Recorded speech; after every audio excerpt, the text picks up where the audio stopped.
Boa noite, Filadélfia. A gente teve um problema aqui técnico. Como vocês sabem, o programa é ao vivo. Então, o pessoal veio para nos avisar que por alguma razão nós saímos do ar.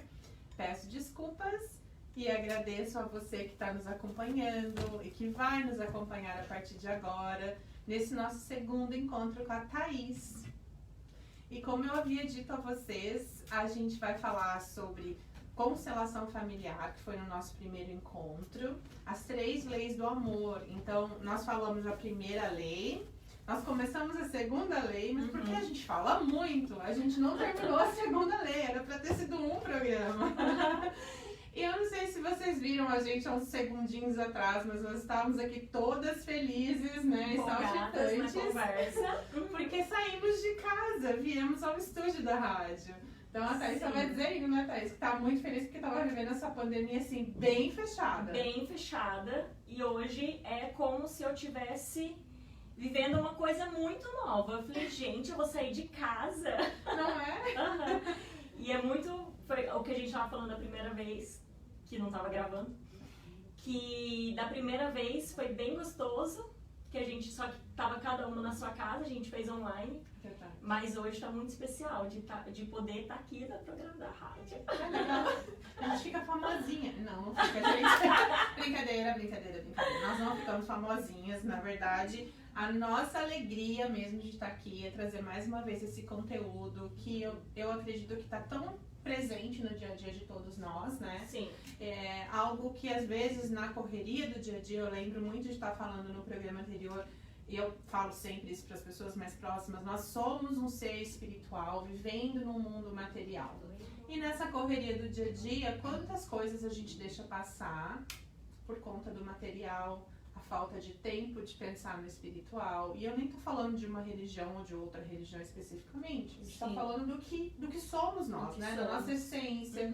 Às vezes de parar de se olhar no espelho, de se reconectar, de se reconhecer. Sim. E quando a gente falou com a Thaís a primeira vez, a Thaís, eu quero que ela se apresente novamente para vocês, porque eu falo, mas a Thaís está se especializando, ela está trabalhando com psicanálise. Conta um pouquinho para nós, só para as pessoas que se não assistiram ainda o programa anterior, foi ao ar há 3 semanas, ele está disponível no site da rádio, também está disponível no YouTube. E nós temos o link também, tá bom? Conta pra nós, Thaís, um pouquinho mais pra gente relembrar e também pra quem não te viu na última vez, saber um pouquinho mais do seu trabalho nesse momento. Show! Então, eu sou terapeuta, já tô nessa área, eu comecei, na verdade, lá em 2010, como a minha paixão por desenvolvimento humano, começou como missionária inicialmente, e aí, de lá pra cá, eu vim estudando, mas era mais como uma segunda atividade. E aí, praticamente nos últimos 2 anos e meio, 3 anos, foi quando eu resolvi realmente viver isso, porque é o que eu amo. Então, hoje eu sou terapeuta, a gente vai conversar sobre a constelação familiar. Eu não sou consteladora familiar, como a gente disse, mas eu uso muito da constelação, eu tenho inúmeras formações de constelação, porque é um assunto que eu amo, é um assunto que eu gosto muito de estudar. Então eu trago para os meus atendimentos o assunto de constelação familiar. Porque na verdade é sobre a gente, né? É sobre o ser humano, é sobre o nosso dia a dia. É tudo muito, muito do dia a dia, os assuntos da constelação familiar. Então foi por isso que em determinado momento eu parei e falei, não, eu preciso entender bem do que se trata. Porque na verdade, tudo que os meus clientes trazem, em algum momento, se converte para essa questão da constelação, né?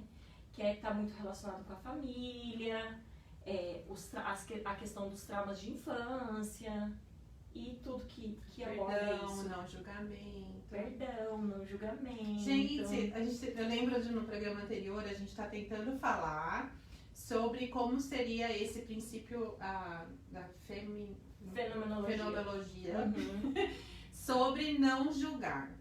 Aí eu lembro que a gente, talvez por isso, né, nós tenhamos pego um programa e tornado 2 programas, porque gerou um conteúdo que as apresentadoras Mônica e Flaviane não paravam de fazer perguntas, não paravam de dar exemplos, E a gente teve uma participação ótima também de vocês, das pessoas que nos seguem. E de fato, então se a gente for parar para pensar nas leis do amor agora, que a Thaís vai começar a falar novamente conosco, e a gente relembrar isso, que a gente tratou de não julgar, que a gente tratou de olhar para o próximo sem julgamento sobre as decisões que foram tomadas. Thaís trouxe experiência com a mãe, eu tenho experiências na minha casa, eu tenho certeza que todos nós temos alguma experiência em algum momento da nossa existência, seja ele no trabalho, algo que seja muito marcante, um relacionamento.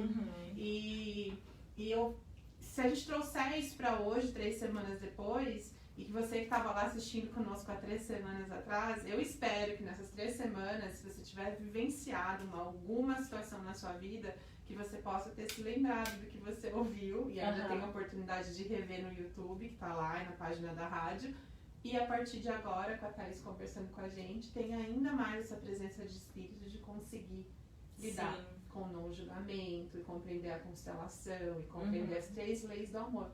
Sim, isso é fantástico, né, falar, porque se a gente parar assim pra pensar, as coisas acontecem de uma forma tão perfeita, porque esse assunto, ele é um assunto muito profundo e muito amplo. Então, às vezes, se a gente aborda tudo de uma vez, a gente deixa passar muita coisa que faria a diferença na nossa vida. Exatamente. Né? Então, o que é assim, o básico do básico do básico da constelação, que é a fenomenologia, que é a questão do estar diante de uma situação e simplesmente não nomear a situação, né, que é o não julgamento, isso dá assunto para uma vida inteira, né, porque é o que a gente faz o tempo todo, em todos os momentos, com todas as pessoas. Então, quando a gente traz à luz essa dimensão, assim, do que é o julgamento, do que causa o julgamento na nossa vida. Nossa, o efeito dele na nossa existência, na existência daqueles que nós estamos apontando o dedo, ele pode ser... tem uma fala até que eu gosto muito que diz que para você não desistir, porque você pode ser o único evangelho que a pessoa lê. Fantástico. Né? E de fato, às vezes o seu exemplo, o seu estilo de vida é um exemplo de evangelho na vida de alguém. E se você é a pessoa que de repente a ponto dele faz o julgamento, você pode perder essa graça, graça no sentido de bênção mesmo, né? Na vida de uma pessoa. Às vezes a pessoa está precisando de uma fala para seguir adiante ou de uma vírgula para desistir de tudo. Exato. Então, quem é você nesse momento, né? Qual é o seu papel nessa existência? Sim. Nossa, é perfeito isso. Eu acho que perdeu-se muito da dimensão do poder da palavra, né? O poder que existe na palavra. O mundo foi criado através da palavra. Faça-se. E é isso. A palavra, ela tem o poder de trazer vida e trazer... Perfeito isso que você falou. Trazer morte e a responsabilidade, né? E é quando a gente traz nessa dimensão, né? Porque todas as vezes que eu julgo, eu estou amaldiçoando. Seja a minha vida, seja a vida do outro, seja a vida dos meus, né? E todas as vezes que eu trago palavras de bem, eu estou abençoando. A nossa palavra, ela tá o tempo todo abençoando ou amaldiçoando. Exatamente. Nossa, isso me remeteu à infância. A gente criança, né? Brincar na rua e tal, acaba aprendendo uns palavrões, né? E a minha mãe sempre muito rígida com isso. Eu ainda hoje não falo palavrão. Assim, passei uma época aqui, né? Mas enfim. E eu lembro muito dela falar do poder da palavra com relação a esses palavrões. E quanto que ela nos explicava o porquê de não usar um palavrão. Ou se usávamos, né? Quando acontecia, ela vinha muito brava e muito rígida e falava, não fale isso porque isso significa tal coisa. Isso vai contra, isso não facilita. Realmente foi uma viagem agora. E é engraçado, né? Porque a gente acredita que a gente só vai amaldiçoar a vida do outro se a gente falar.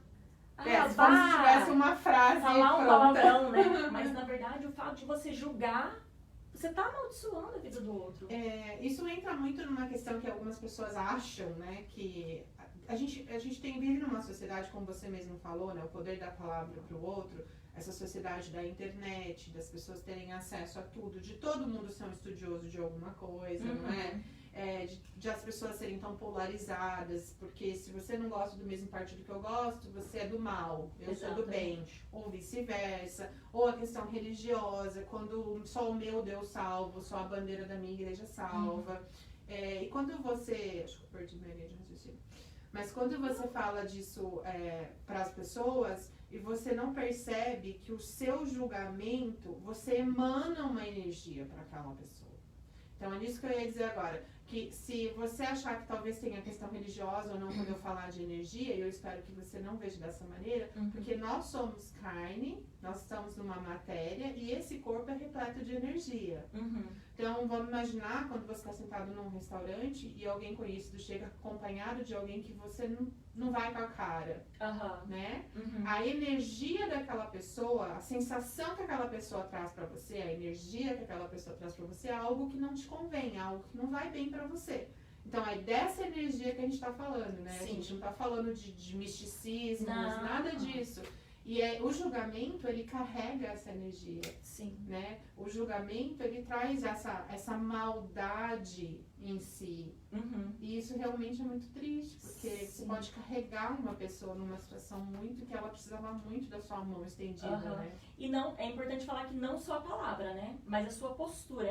É isso que você falou da energia. E realmente não tem misticismo, né? Eu sou cristã e eu tenho uma formação em física quântica. Então, que realmente, esses são assuntos comprovados pela ciência já, sabe? É claro que tem coisas que, não, isso aqui não me serve na minha realidade, mas essa questão da energia, ela é real, sabe? Então, não só a palavra, mas a sua postura, não só também diante de outras pessoas, mas diante da vida. Então, a fenomenologia, ela vem com essa abordagem, o não julgamento, a vida é o que ela é, não tem julgamento, né? Então, eu acho que esse é o princípio de tudo, né?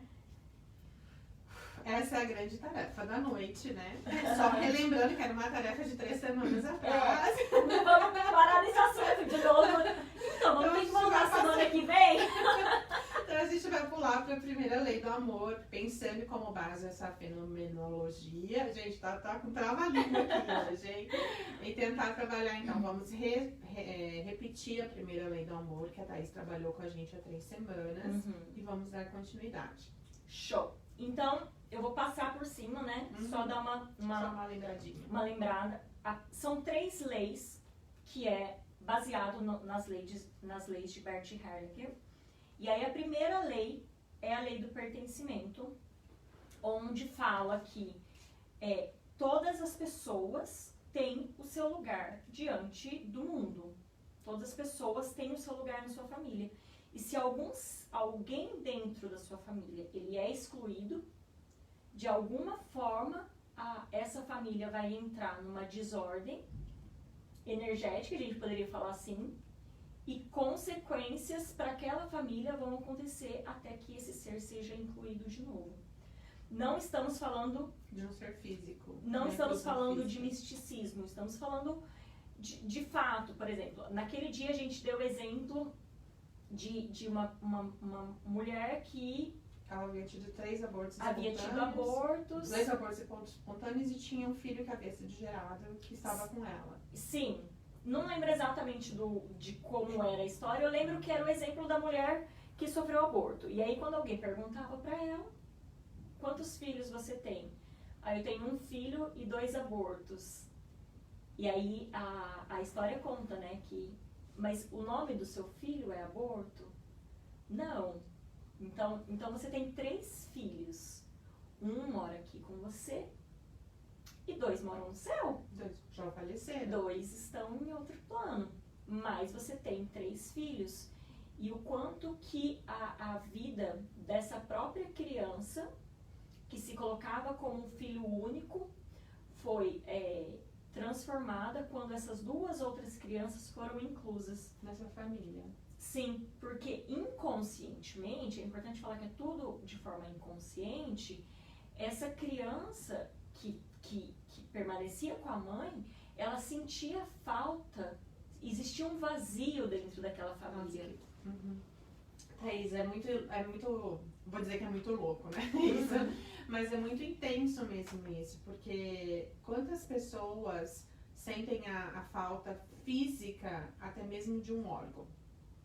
Sim. Corta a perna e sente a perna coçar. Quem nunca ouviu falar isso? Acha que é brincadeira, mas a gente tá falando de algo sério. A gente tá falando de algo físico que tá fazendo falta. Físico que tá tentando encontrar um espaço, uma situação. E aí a gente não tá nem envolvendo um sentimento de pertencimento para essa família que é ainda mais intenso. Né? A gente tá falando de uma coisa muito de uma pessoa só, que sofreu um acidente, que teve um órgão decepado ou alguma coisa assim, para uma família. Então você imagina se recolocar nessa família. E para quantas mães que sofreram já esses abortos espontâneos ou não, e aí tem geram outros filhos, e aí nunca se recuperam da ausência daquele filho que não nasceu. Eu conheço pessoas que ainda hoje, depois de 17, 18 anos, dizem vai sempre faltar um pedacinho. Sim, exatamente.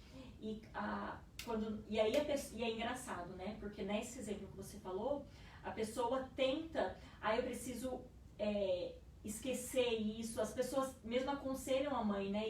Tenta esquecer que isso aconteceu. Quando na verdade o caminho é o contrário, né? Inclui ela na sua vida. Ela não está mais aqui.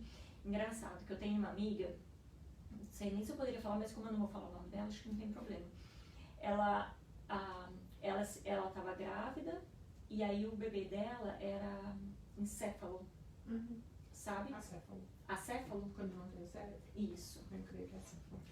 E aí o médico falou pra ela assim, bom, a criança não vai resistir, tal, então a gente pode tirar. Ela falou, não, eu não vou tirar. Se essa criança nascer e ela tiver 2 minutos de vida, ela tem o direito de viver esses 2 minutos de vida. Uma primeira que nasceu assim e deu 2 horas, se eu não estou enganada. Isso tem muitos anos, mais de 20 anos. Sabe? E isso é incluir, sabe? Isso é incluir na família. E naquela semana a gente também deu um exemplo mais que a gente vê por aqui, né, mais comum entre as famílias. Um exemplo, por exemplo, de um tio que bebe muito, usa droga, e aí a família toda se fecha e exclui ele, sabe? Mas aquela pessoa, ela pertence àquela família. Ela precisa pertencer àquela família, sabe? E aí, essa pessoa é excluída. E aí, quando você vai ver, passa uma geração, 2 gerações, tem uma outra pessoa que passa pela mesma situação, sabe? Bebe, usa droga, porque existe uma falta daquele tio que foi embora, que foi excluído, e aí alguém, no intuito inconsciente de devolver ele, tem as mesmas atitudes que ele. Lembrando que se eu não errar, né, doutora Débora, 94% das nossas ações são inconscientes. Total. Somente 6% de tudo que você pensa ou decide no seu dia estão baseados em ações reais, em fatos reais. Aí, nossa, Flávia, você tá louca? Você tá baseada em quê? Bom, isso quem passou pra gente foi uma médica, também uma psicanalista, e ela tem outras formações além de médica psicanalista, e vamos pensar o seguinte, até mesmo quando eu falo com vocês agora, eu tô trazendo informações lá do meu subconsciente, né? Não são todos os assuntos que eu escuto, ou que a Thaís traz, ou que a outra pessoa, outro participante trouxe em algum outro momento, que eu tô todo dia lendo sobre isso, faz parte do meu dia a dia, de pé a cabeça? Não, né? Não. Porque nós estamos usando essa informação do subconsciente. Sim. E quantas reações, né, que nós temos no dia a dia que são baseadas no nosso inconsciente.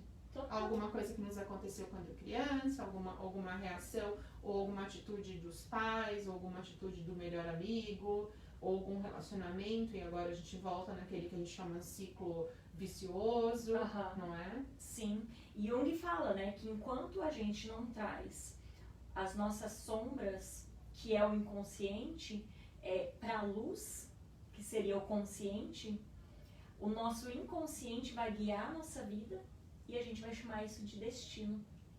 E é isso, tá? Isso daí Por isso que eu acredito que, embora muitas coisas pareçam predestinadas a acontecer, eu acredito muito na nossa capacidade de mudança. Total.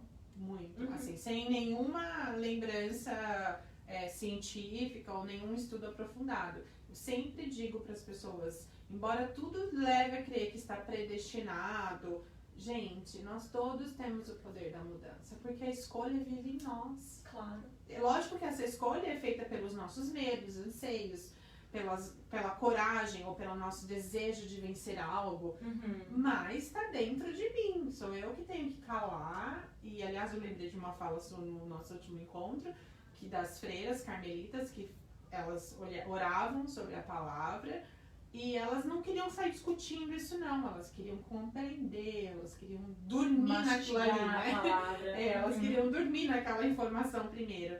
E é a mesma coisa agora. Às vezes a gente tem tudo isso acontecendo na nossa vida e a gente já acha que já tem que resolver tudo agora. Quando, na verdade, você tem o poder de refletir, de se conectar, de encontrar, de saber se essa resposta ou não, se essa direção ou não. Sim, total. É interessante isso que você falou, porque assim, as pessoas acreditam que o normal da nossa vida é viver a escassez, é viver o sofrimento, sabe? As pessoas acreditam que esse é o normal. Que o que der diferente é a sorte. Exato. Muito engraçado isso. Quando na verdade, não. O normal é a prosperidade. E quando eu digo a prosperidade, eu digo em todos os sentidos, não só financeiro. Sabe? Mas em relação à família, profissão, a tudo. Esse é o normal. Se você tem algum padrão na sua vida que está em desordem, sabe? Por exemplo, financeiramente falando, ou nos seus relacionamentos. A gente costuma muito ouvir falar, tem dedo podre, tem dedo podre. Todo homem que eu encontro, mas peraí, se é costume isso, quer dizer que é um padrão. E quer dizer que tem alguma coisa no seu inconsciente que faz com que você viva isso. Sabe? E então a gente vai percebendo que a luta, né, vamos falar assim, não é aqui na situação. Por isso que a luta não está na carne, está no espírito. Exato. Né? A gente tem que voltar lá. Talvez num trauma de infância, sabe? Talvez em algum momento algo aconteceu que mandou uma informação para o seu inconsciente que aquele era normal. E eu acho engraçado, né? Na verdade não é nada engraçado. Isso é só vício de linguagem mesmo. Eu acho interessante, até venho comentando isso com algumas pessoas, até na minha rede social, que eu tô fazendo um curso de finanças, né? E, mas qual é a sua agora, né? A minha agora é que eu vivo num mundo material e eu quero compreender como lidar melhor com as minhas finanças. Eu quero pagar as minhas contas mais rapidamente, eu quero fazer compromissos, eu quero ter liberdade financeira. Mas o que significa isso? Então, agora para ser milionário, mês que vem, né? Quero aprender o que eu posso fazer para ter uma vida mais tranquila. Porque baseado na história da minha família próxima, dos pai, mãe, irmãos, vivemos um dia atrás do outro. Eu não vim de uma família que tinha uma tranquilidade financeira, que acreditava que a prosperidade era para todos. Sim. Eu venho de uma família que passou por escassez financeiras em alguns momentos, que teve perdas e ganhos, sim, mas oscilando muito. Então, eu agora estou aos 43 anos. Na verdade, isso é uma decisão que eu tomei no ano passado. Então, por isso que eu falo que o inconsciente, ele manda muito, porque ele ficava me mandando umas mensagens do que você quer fazer, de como você quer fazer, para me movimentar em direção de pesquisar essas informações, de encontrar conteúdo para isso. E aí, nesse ano, dizer, esse é o ano que eu quero que as coisas fiquem diferentes. E o que significa isso? Significa ressignificar. Exato.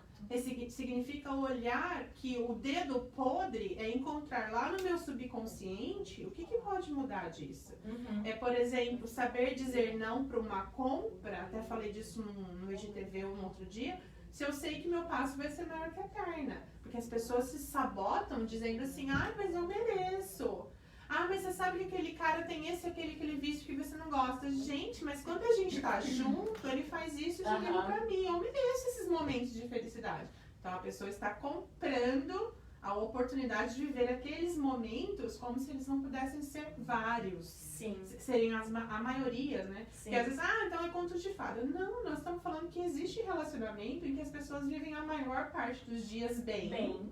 E tem os seus momentos de se entender, de olhar culturalmente como é e como é que não é. Mas para isso você tem que parar e ressignificar. Senão você não pertence àquilo, senão você não toma conta daquilo. Perfeito. É isso. É interessante, sabe? Aí as pessoas perguntam, mas como então que eu vou saber o que eu preciso ressignificar? Olha para os padrões da sua vida, sabe? E uma coisa que eu sempre falo, não sei nem se eu comentei da outra vez, né? Às vezes existe algo no seu inconsciente que você não é um trauma de verdade, porque não é a situação em si que aconteceu, mas é a percepção que você tem em relação ao que aconteceu. Exatamente. Entende a diferença? Os traumas que você não sabe que você... as coisas que você não sabe que você não sabe, né? Exato, exato. Aí eu não lembro se eu dei esse exemplo da outra vez, mas um exemplo que eu costumo dar, que é de muito fácil entendimento. É um bebê de 6 meses, acho que eu falei, não falei? Até agora não chegou, vamos lá. Tá, um bebê de 6 meses estava lá dormindo. O que a mãe faz quando o bebê dorme por 5 minutos durante a tarde? Precisa tomar um banho. Ela corre para tomar banho. 6 meses de idade. Assim que ela sai, o bebê acorda. E ele começa a chorar, espernear. A mãe tá tomando banho, não ouviu, achou que o bebê tá dormindo. O bebê não tem a consciência de, minha mãe tá tomando banho, ela já vai voltar. Ela não tem, o bebê não tem essa consciência. Na cabecinha dele, eu tô abandonado. Eu tô sozinho. Minha mãe me abandonou. A mãe abandonou? Não. A mãe foi tomar um banho, mas o bebê teve essa percepção. Isso muitas vezes é o suficiente pro bebê ter essa percepção para o indivíduo crescer com essa percepção de que foi abandonado. E aí ela cresce, e aí até a gente vai entrar daqui a pouco nesse tema. Acho que é o último, na última lei aqui. Aí o indivíduo cresce achando que todo mundo vai abandonar ele. Sabe essas pessoas que migalham o tempo todo por amor? Prazer, Flaviane Rapkin. Não, é um aprendizado longo, tem sido um aprendizado longo, mas eu tenho um grande histórico de abandono. E você falando é um relato mesmo, porque é um histórico que vem de abandono, mas não de um abandono físico, de deixei você ali e não te pego, mas é algo que é tratado desde de assumir a gravidez. Isso já é tratado em terapia, tá, gente? Tá super bem resolvido, eu amo meus pais, imagina. Mas foi descoberto isso em terapia, junto com os meus pais, obviamente, pela melhor das razões, que para proteger a minha tia, a minha mãe não contou da gravidez por 5 meses. Em algum momento na minha terapia foi encontrada essa minha sensação de rejeição. Que na verdade foi só porque minha tia era muito ansiosa para ter uma sobrinha menina. Já tinha tido os filhos homens, a minha mãe veio com filhos homens, os irmãos dela também. Então a minha mãe e meu pai decidiram aguentar o máximo possível dessa gravidez sem contar para ela não criar toda essa expectativa e ansiedade, porque obviamente há 43 anos meus pais não faziam um ultrassom para saber se eu ia ser um menino ou uma menina. E isso refletiu em mim em vários momentos da minha vida. É isso. Assim, não foi a intenção deles? Jamais, não nenhuma. Foi. E é interessante falar sobre isso também, porque independente de qual seja o trauma, na grande maioria das vezes tem alguma relação com os pais, mas isso não quer dizer que os pais fizeram são causadores ou são maus. Ou se eles fizeram, é muito, muito, muito. Isso é a maior chave, uma das maiores chaves que uma pessoa pode virar na vida dela. Thaís, mas meu pai de fato me abandonou. Ainda que ele tenha abandonado, a intenção inconsciente dele foi a melhor. Para ele, era o melhor que ele estava fazendo por você. Ele não tinha capacidade de consciência de fazer melhor. Porque é diferente pra gente. Nós temos até que dar uma respirada aí nesse tema, né?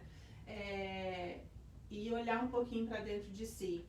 Quando você hoje que já é pai ou mãe, ou que talvez não seja pai ou mãe, mas é a irmã mais velha ou irmão mais velho que toma conta dessa família, ou às vezes é a irmã caçula mesmo, mas que toma algumas direções e que ajuda nas resoluções, você tem que tomar decisões. E você pesa o que naquele momento, baseado no que na sua história, lembrando que cada ser humano é um mundinho em particular, é o que faria bem, é como você conseguiria resolver, né? Sim.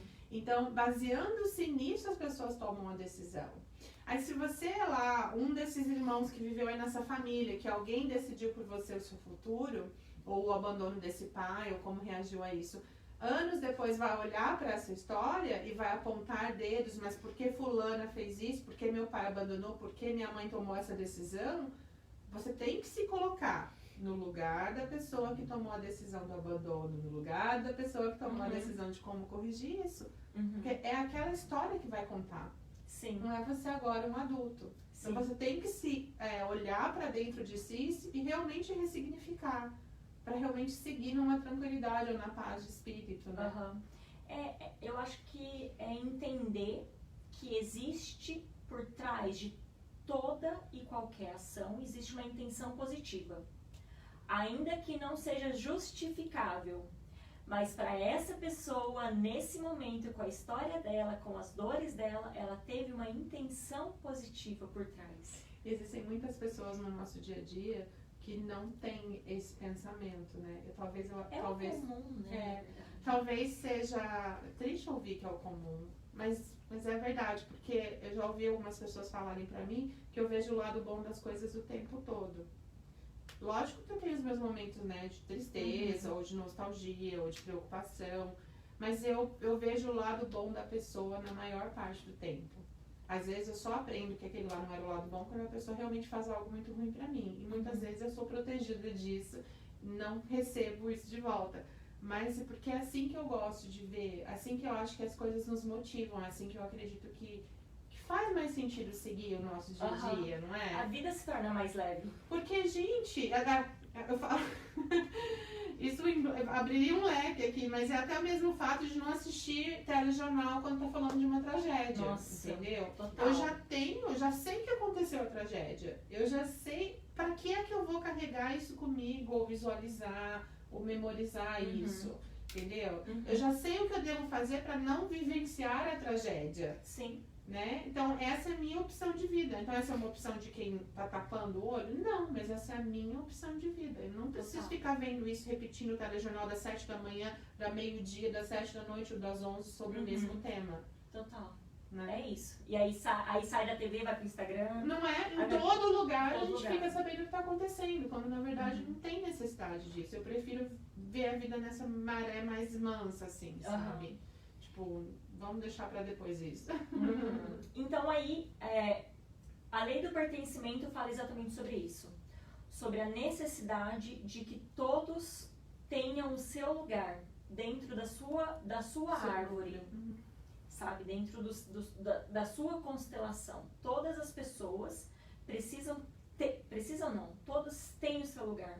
E se em algum momento, por alguma razão, alguma pessoa é excluída, toda a família, ela perde a sua base, a sua estruturação, sabe? Então é preciso que essa pessoa seja incluída para que exista aquela sensação de suporte, sabe? De pertencimento, exatamente. Qual a segunda lei? Aí a gente vai para a segunda lei, que a gente começou a falar na semana passada. Que é a ordem. Que é a lei da ordem. Okay. E aí a gente falou sobre dois... Não, eu lembrei. A lei da ordem é quando eu tenho que respeitar aquele que veio primeiro. Exato. Seja ele no meu trabalho, seja ele na minha casa. Exatamente. Independente da sua crença religiosa, mas você tem que respeitar. Aí a gente entra lá, vamos respeitar os mais velhos? Total. Né? Da onde que a gente vai aprender com eles. Eu lembro de você comentar também que um CEO, ele chega numa empresa e ele precisa respeitar o espaço daquele que faz a limpeza da empresa que chegou antes dele. Sim. Ele precisa compreender o envolvimento e o engajamento daquela empresa como um todo, não somente com o papel que ele vai executar ali. Exatamente. A empresa, ela é como se fosse um órgão vivo. Entendi. Isso é fato. Você chega numa empresa, aquela empresa é um órgão vivo, porque ela é composta por pessoas. Então, aquelas pessoas que chegaram primeiro, elas precisam ser respeitadas pela ordem da chegada, sabe? E aí a gente conversou tinham 2 tipos de ordem, que era a ordem do momento, que é exatamente isso, que foi o que a gente falou da primeira vez, que está relacionado tanto à empresa, quando você chega numa empresa, quanto no relacionamento. Que daí eu dei o exemplo do meu enteado. Sim, a mãe dele já Que existia a antes de mãe você dele chegar. chegou antes de mim e eu preciso respeitar essa pessoa para que o meu relacionamento esteja completo. Lembrando que ela não precisa incluir essa pessoa na vida dela se ela não quiser. Cada qual com o seu relacionamento. Vocês que estão nos assistindo, se vivenciam situações parecidas ou abusivas, que não aparece o caso da Thaís, lembre que cada um tem que pesar a sua relação, mas o respeito a quem veio primeiro. Até porque, Thaís, a gente conhece pessoas, muitos de nós provavelmente tem no nosso meio pessoas que conhecem, vamos pensar, um rapaz lá separado, que obviamente os filhos estão com a mãe, que na grande maioria dos casos é assim que funciona, então o rapaz continua sendo o solteiro da taça e a mãe continua sendo a mãe. Percebe que o título da mãe, ele não é o pai solteiro, ela é a mãe solteira, né? Isso já é uma coisa muito de sociedade para se discutir num outro momento. Mas quando acontece isso, as pessoas aceitam naquele momento da paixão, da euforia, do início de relacionamento. E muitas, quando se casam com esse pai separado, passam a não tratar os filhos mais da mesma maneira. Exato. E eu acho isso muito triste. E assim, já tive essa conversa com algumas pessoas pessoalmente a respeito. Porque essa criança já existia antes de você entrar nesse relacionamento. Sim, legal. É interessante você falar isso até sobre a primeira lei do pertencimento. Porque quando a gente fala assim, a pessoa tem que ser inclusa, independente de qualquer coisa, porque ela faz parte daquela família, aí alguém pode falar assim, Thaís, mas essa pessoa, ela traz uma confusão na família quando ela está aqui.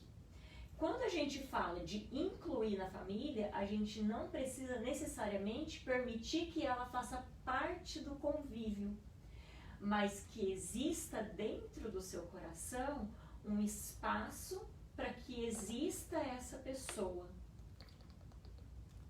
Você entende a diferença? Não é incluir ela na sua vida.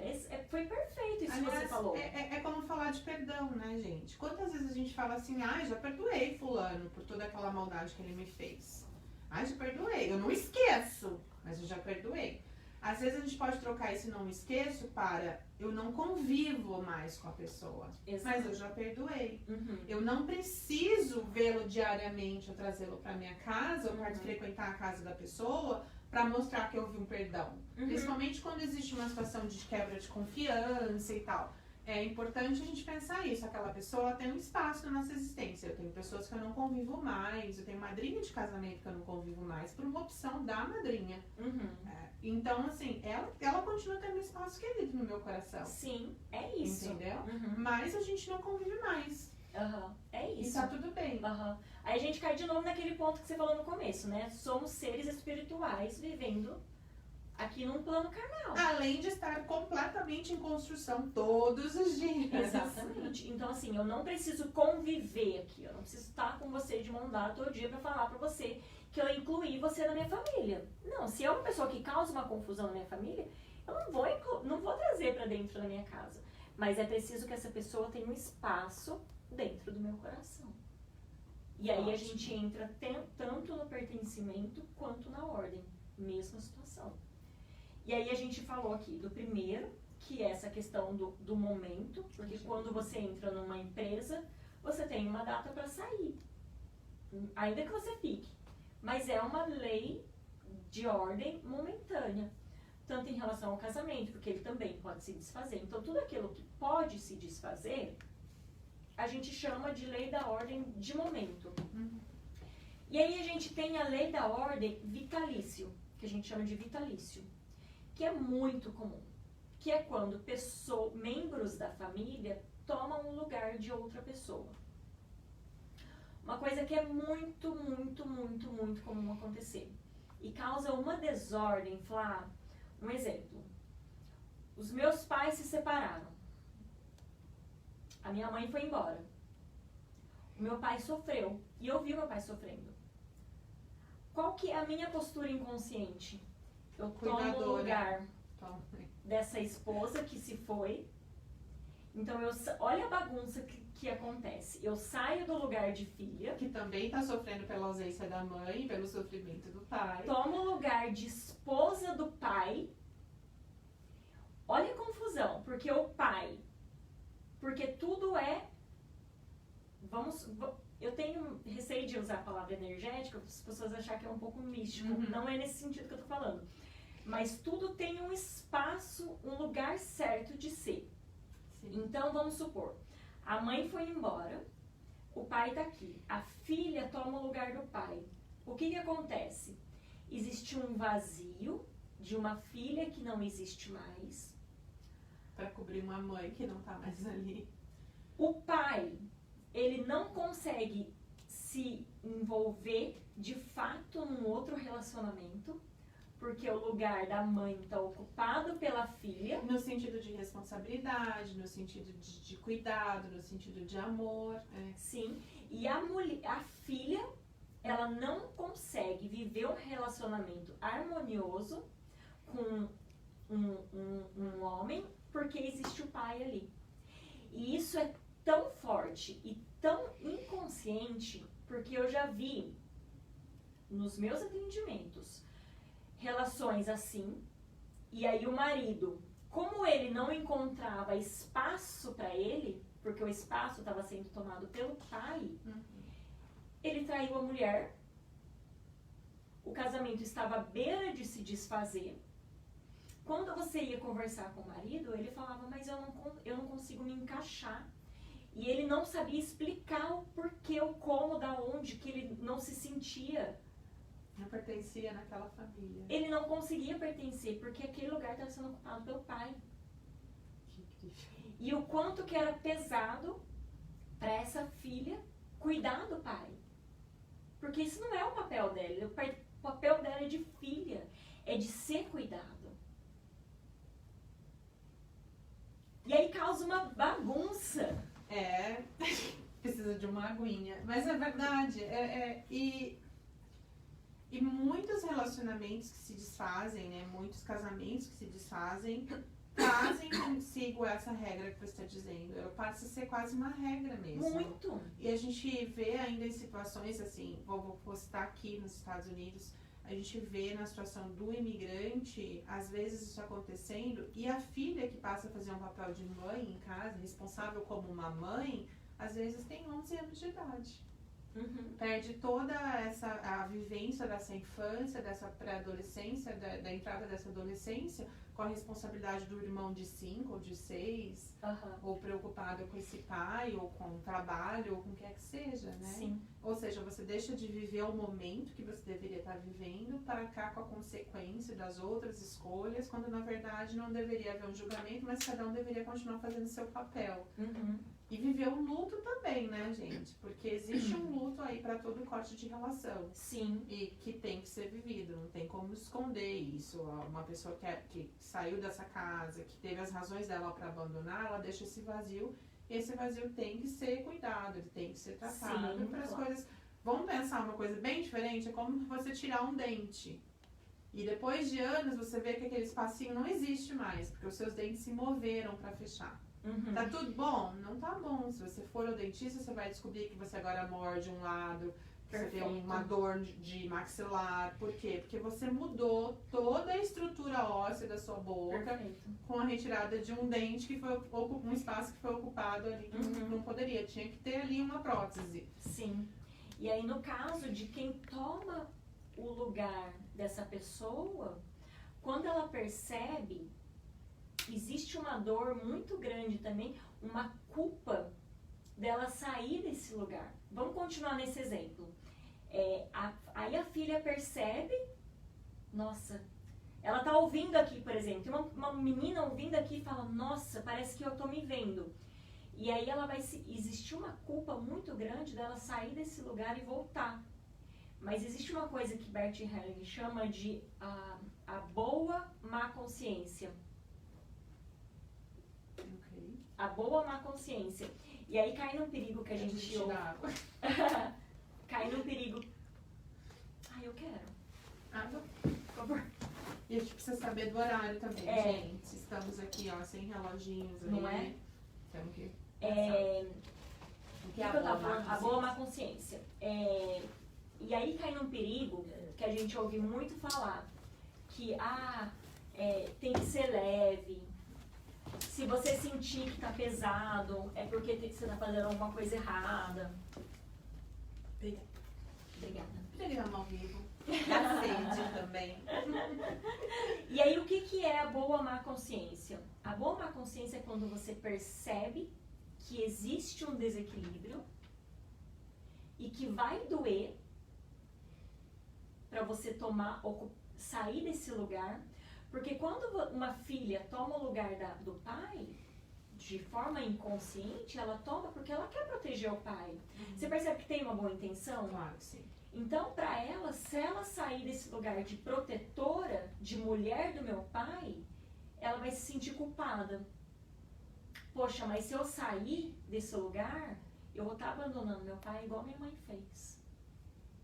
Entendi. E aí é exatamente isso, a boa má consciência, em algum momento, você vai se sentir culpada. Mas é preciso que aconteça esse movimento. Faz parte do crescimento. Esse movimento faz parte do crescimento. Voltar para o seu lugar e permitir que as coisas continuem em equilíbrio.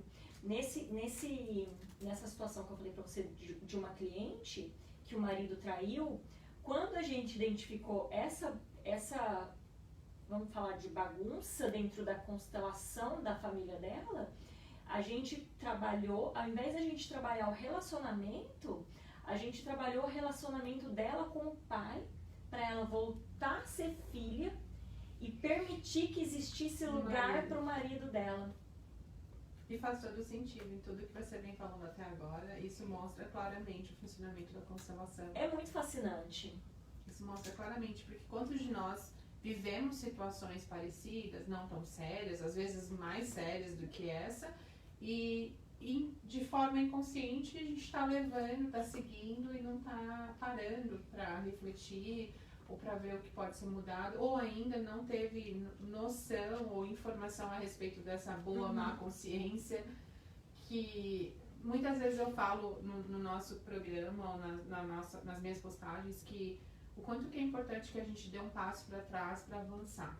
Total. A gente pode falar nisso num outro programa, essa transição de carreira que a Thaís fez, a transição de carreira que eu fiz. E a gente sabe que você tem que dar um passo para trás. A gente só tem 10 minutos. Para se reorganizar. Para se reorganizar e recomeçar.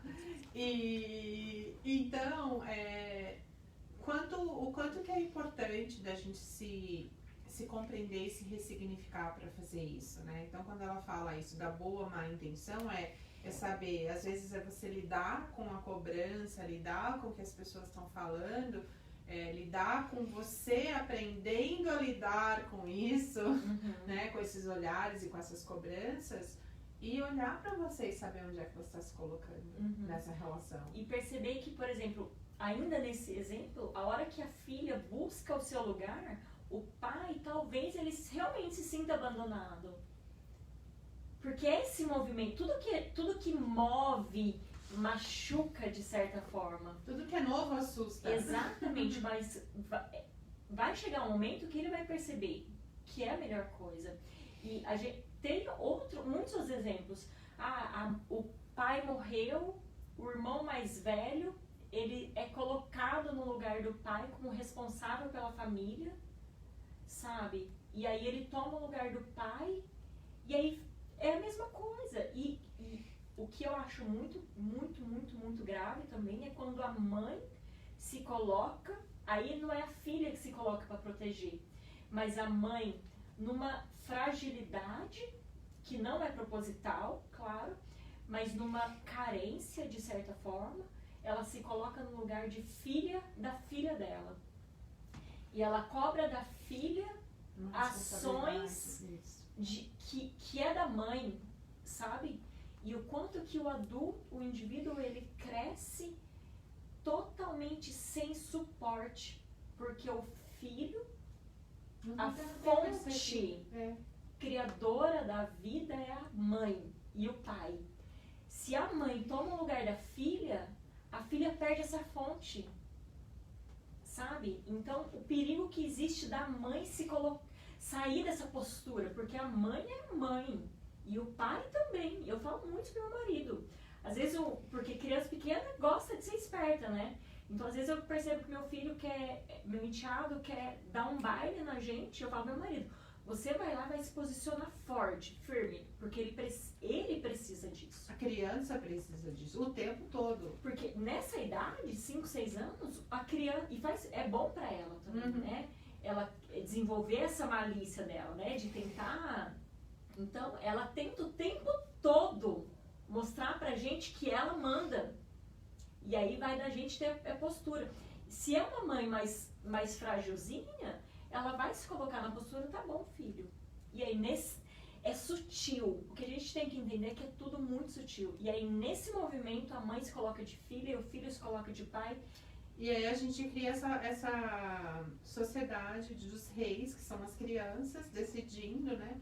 Eu acho... Mas reis frágeis. Que não tem condição pra reinar, né? A gente tem que lembrar disso. A gente tem que lembrar que a gente não pode alternar essa ordem, né? Quem veio... Olha isso, que máximo! Ordem, quem veio primeiro. Você gera um filho, traz ele para essa existência para ensiná-lo e para guiá-lo, para educá-lo, para ajudar a criar personalidade, né? E como que é isso? É moldando mesmo antes dos 7 anos de idade. Agora, se você deixa reverter essa ordem, aí como você vai lidar com essa criança aos 14 anos, quando chegar aquela hora da adolescência, que tem antecipado, tem chegado até antes agora, mas como é que você vai lidar com algo que você não criou uma afinidade e não criou uma postura antes?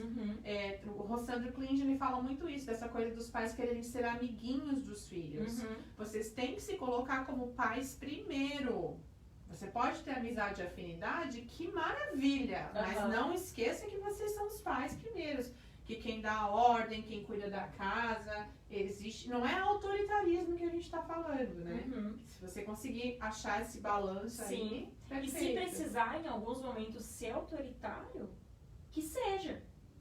Mas é importante entender a necessidade que a própria criança tem dessa regra. Exatamente, de que a mãe seja a mãe e que o pai seja o pai. Porque se não for, a criança... É tão forte isso, a criança perde a fonte da vida. Que a fonte jorra aqui, né? Se a mãe passa para baixo, a criança perde a fonte, perde a vida. E aí a criança cresce insegura, carente. Exatamente. E aí ela cresce precisando de migalhas. É muito mágico. Vamos pro último? Vamos. A gente consegue? Quanto tempo a gente tem? Pro último. Vamos pro último. A gente nem viu se tem alguém aí fazendo comentário, pergunta. Tô sem meu telefone, né, gente? Tem gente fazendo comentário. Vai pro último e a gente dá uma lidinha. A Roseli Moreira disse, eu preciso fazer isso, resignificar a minha vida. Então, Roseli, vou te falar que daqui a pouco a Thaís vai falar pra gente se a gente vai fazer um curso, se a gente vai fazer uma terapia, se a gente vai fazer um grupo aí pra tentar auxiliar você, e a Thaís vai estar à sua disposição. Ela não sabe ainda, tá? Mas isso é a Rádio Filho tentando trabalhar e trazer a Thaís mais perto da comunidade, viu? Já tô dentro. Então tá, viu, Roseli? Já depois topei. a gente conversa.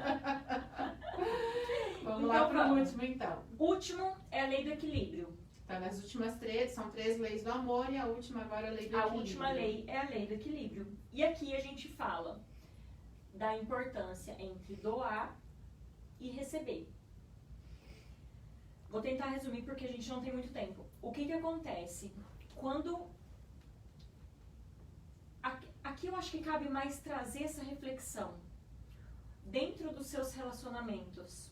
E aqui eu falo de relacionamento mais entre amigos e relacionamento entre marido e mulher.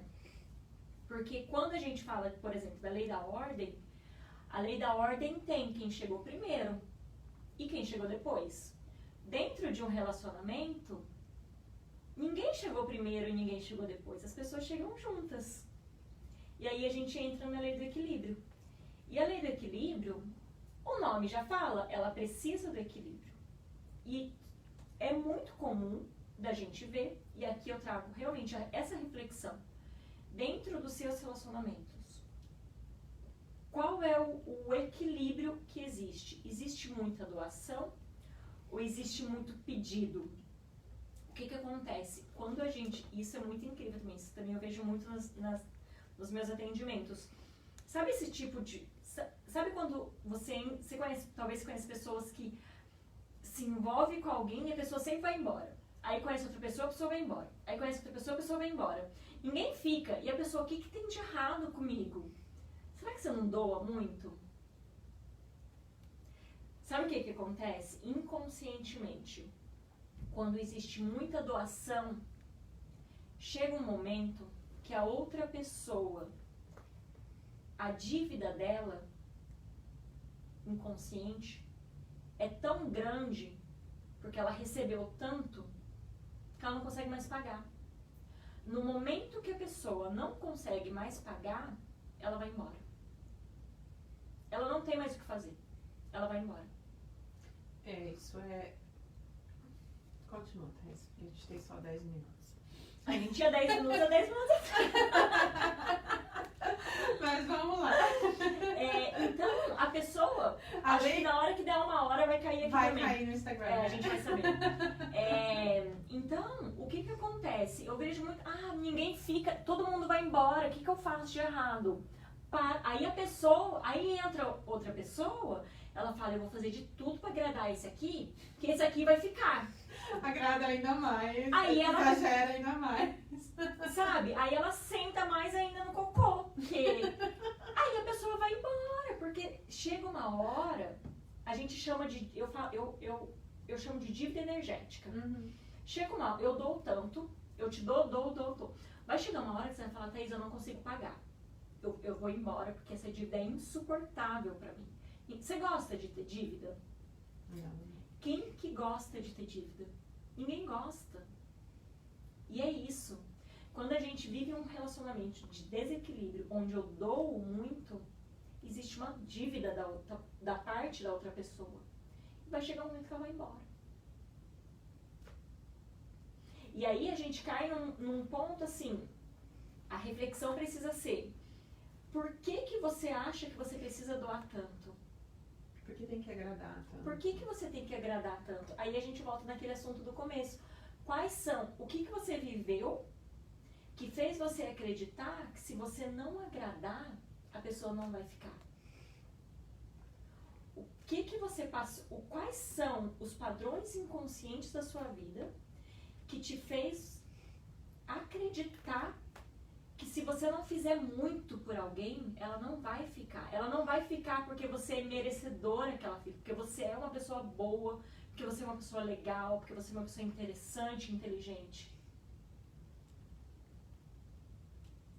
Na cabeça do doador, não é por isso que a pessoa fica. Na cabeça do doador eu tenho que doar, eu tenho que fazer algo para essa pessoa. E aí a gente cai numa crise, a gente percebe que a pessoa tem uma crise de identidade. Ela não sabe quem ela é.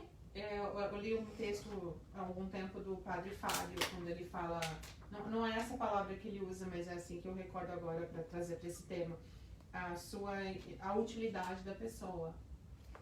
Então, quantos de nós somos úteis para alguém, né? Quantos de nós temos algo útil a ofertar? Mas e quando não temos? Nós continuamos rodeados de amigos?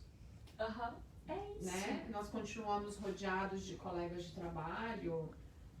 Qual é a sua utilidade? E aí, no caso do que a Thaís está trazendo, além de saber qual é a sua utilidade para os outros, é saber usar a sua utilidade para você. Né? Reconhecer quem você é.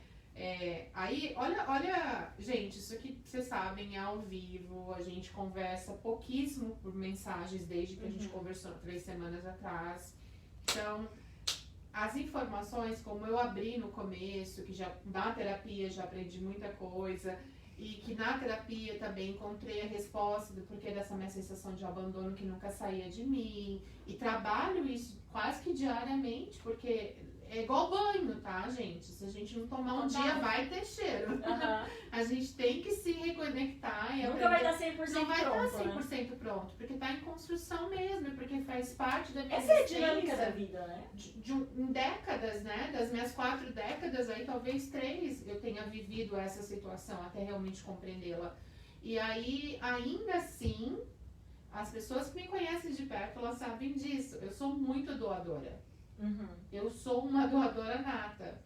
E muitas vezes o meu sofrimento veio muito intenso por justamente perceber que aquele que está recebendo não recebe da maneira que eu gostaria de estar doando. Então a pessoa recebe de uma maneira ou não valoriza, isso no olhar do doador, tá?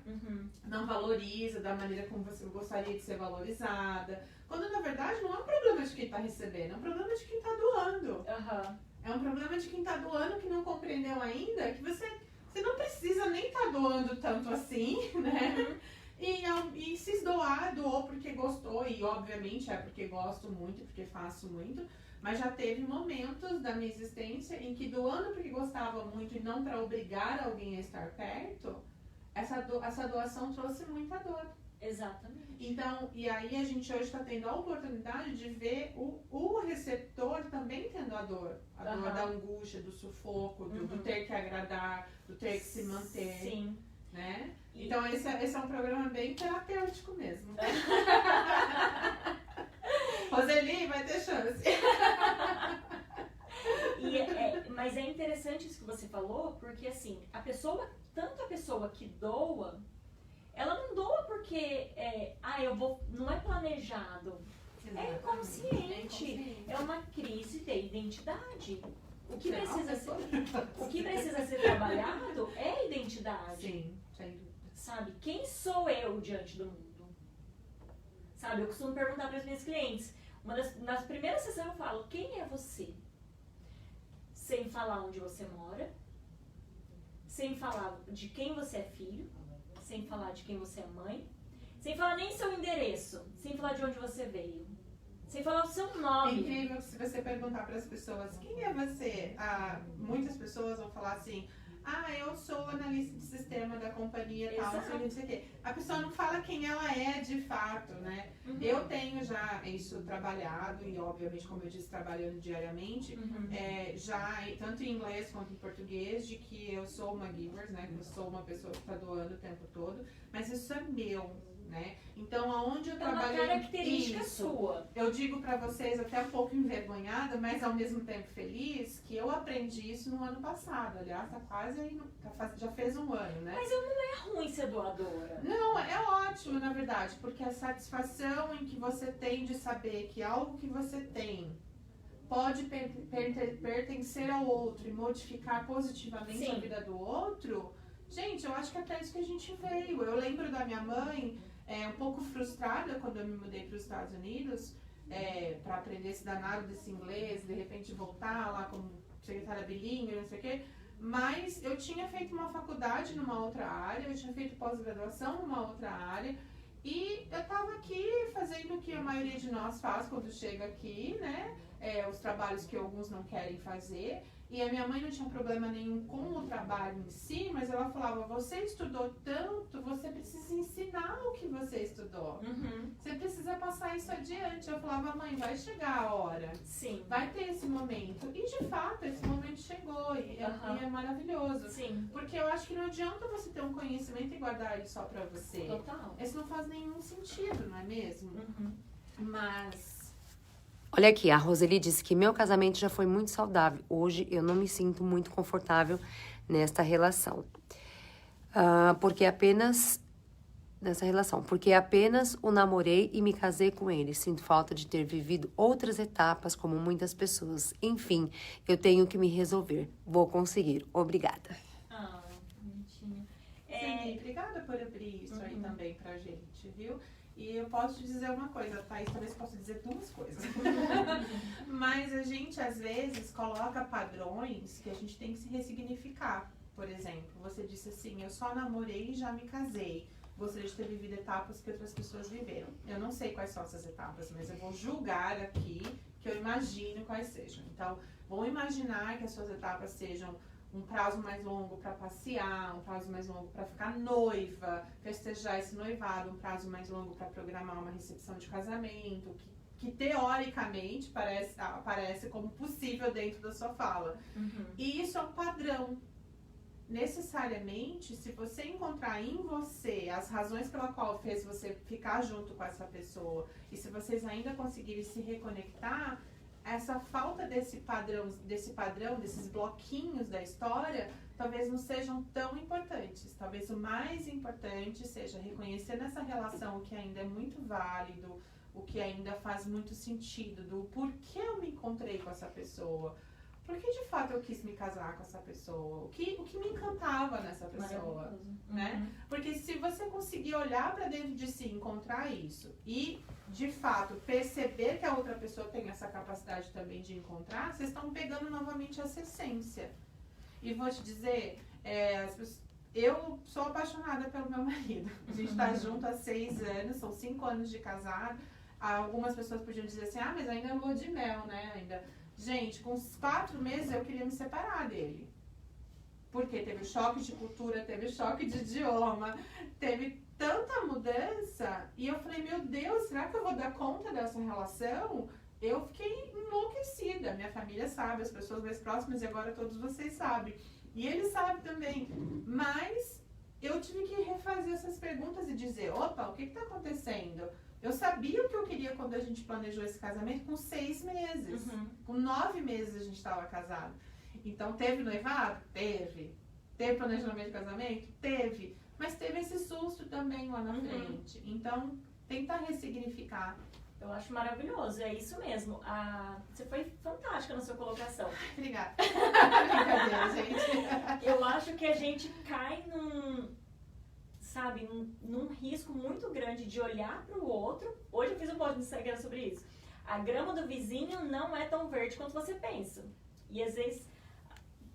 O que foi? Entre namoro e casamento, 35 anos, a Roseli. Uou! Acabou de escrever. Uau! Então... Uma vida. Uma vida. Uma vida longa, aliás. Sim. Olha, eu não tive planejamento. Eu conheci, namorei e casei com meu marido em 6 meses. Uau! De 5 para 6. A gente não planejou, a gente casou na cozinha de casa. E foi muito especial. Mas eu acho que o risco que a gente cai é exatamente olhar para outra pessoa e achar que aquela forma é certa e não a forma que eu fiz, né? Então, e aí a gente fica divagando, sabe? Indo para outros lugares e não olha para o que é real, para o que é palpável. Qual é o real hoje? Eu estou dentro de um relacionamento há 35 anos. O que faz falta hoje? O que eu sinto que eu gostaria de ter vivido e não vivi? É isso aqui? É possível trazer para o meu relacionamento hoje? Porque sempre é. Eu vivi há um tempo de noivado, queria ter passeado mais. Poxa, senta, queria ter sido mais conversa. jovem com as minhas amigas, queria ter... Senta, conversa. Olha, eu sinto falta de viajar. Eu falo isso pro meu marido, eu tô sentindo falta das minhas amigas no Brasil. E aí ele, só que o americano, ele é muito solto, né? Ele fala, vai pro Brasil, passa 1 mês lá com as suas amigas, vai passear. Então, assim, é importante ter esse dia, acho que diálogo é tudo, né? Então, assim, senta e fala, olha, isso aqui faz falta pra mim, a gente consegue fazer junto, vamos trazer? Nossa, Olhar para o que é real e palpável e solúvel. foi bem